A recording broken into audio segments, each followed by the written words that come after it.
بسم اللہ الرحمن الرحیم۔ دیہات والوں کے لیے ذبح کا وقت جو ہے وہ مستحب وقت اس کا طلوع آفتاب کے بعد شروع ہوتا ہے، اور شہر والوں کا جو ذبح کا وقت ہے وہ نماز عید کے خطبے کے بعد کا وقت ہے۔ اگر کسی نے ایک ایسے وقت میں جانور کو ذبح کیا کہ امام نماز میں تھا تو اس کی قربانی جائز نہیں ہے۔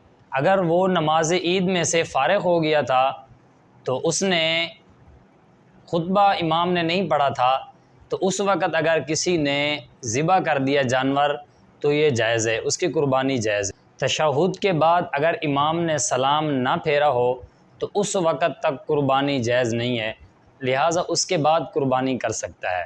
اگر کسی آدمی نے قربانی کے جانور کو ایک ایسی جگہ دور لے گیا جہاں مسافر کی نماز میں قصر آتا ہے، یعنی وہ مسافر کی نماز پڑھ سکتا ہے، تو اس کی قربانی طلوع آفتاب سے شروع ہوگی۔ اگر اس نے نماز سے پہلے کر دی ہے تو کوئی بات نہیں، اس کی قربانی جائز ہو جائے گی۔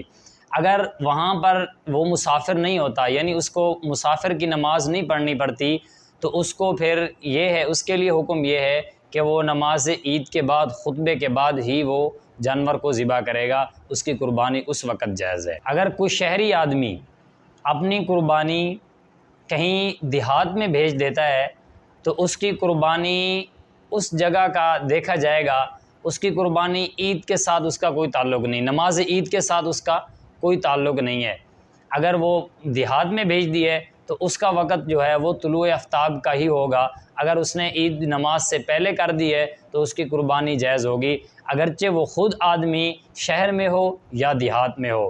اگر اس کا دیہات میں اس نے بھیج دیا ہے تو اگر وہ قربانی اس وقت کرے کہ جب نماز عید سے پہلے کر دے یا بعد میں کر دے تو یہ اس کے لیے جائز ہے۔